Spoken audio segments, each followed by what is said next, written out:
Hi, how you Zuhair doing, from guys? She So Adventure. today we're going to teach you how to put the Jordanian scarf on. So first will be like in this shape. Just to make it easier to fold, you have to make like a triangle as you see over here. So you just fold it this way. Then Oh, hello. our model, her name is Melissa. Zula. Yeah, Zula. Wow. Yeah. Then you just put it this way. Yes. You fold it this way. And actually, like usually for ladies, sometimes Yeah, they make would me have a lady. they would have like a different way. So the thing, you can just tuck it over here. You can do it that side, or you can take this side and do it like this. I don't think I will like that. Okay, so I you wanna like be the other free. one? Okay, you want to be free, so there you go. طول في السلاح عشان تقدم السهم.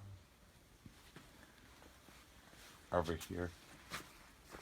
بس لو معك تيشيرت It's tight, isn't it? Yep. It's good though. Thank you. Here.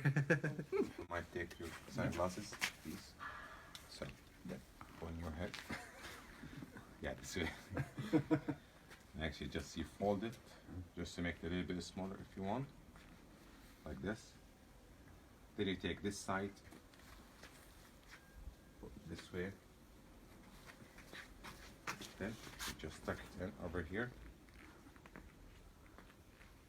Here's the first one. Then you take the other side and you do it the other way around. Just like this. Well, you make it look really easy. Yeah, which is easy. Okay. Oh, Chris, I don't think it looks the same. And there you go. Let's see. Turn around. Woo! So, do this.